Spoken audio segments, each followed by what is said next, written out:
shirkaa burco waxaan u malaynayaa aad baa looga qayb galay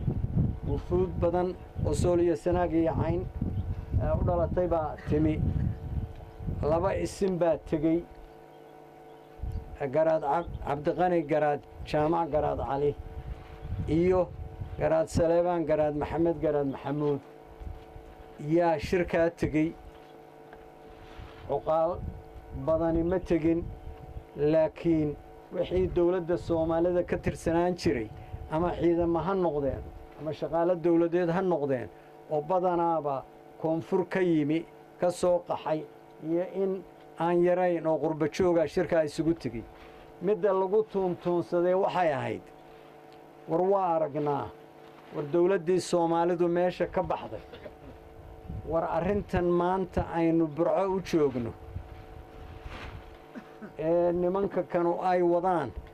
ee snm oo dagaal eena dhex maray maxaa inoo tala ah maxaa la yeelaa waxaan u malaynayaa ilaa dhowr iyo 10 kornayl oo ciidamada soomaalida ka tirsanaa yaa shirkaa ka qayb galay waxaan u malaynayaa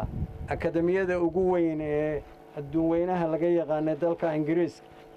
ee sandhurst la yidhaaho 2 nin yaa ka baxay oo sool iyo sanaag iyo cayna labaduba meesha waa joogeen labadaas nin waxaan u malaynayaa tirada wixii ka baxay intaa waa ka badnaayeen intaan anigu xusuusnahay maxamed cali shire iyo jaamac geelle jaamac xasan xaad labadaas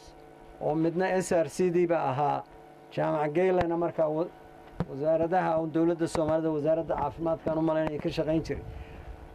dhowr iyo 10 kornayl iyo wixii military wax ka yaqiinay waxaa la iswarsaday war dagaal ma geli karnaa waxaa la isla oggolaaday maya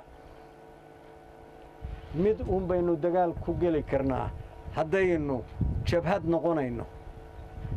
sidee baynu innaku dadkeenna iyo dhulkeenna markaa ku badbaadsannaa oo ku tuuntuunsannaa yay taladii noqotay waa lagu guulaystay ilaa dhowaan ka horna dagaal xaggaa inagaga yimi ma jirin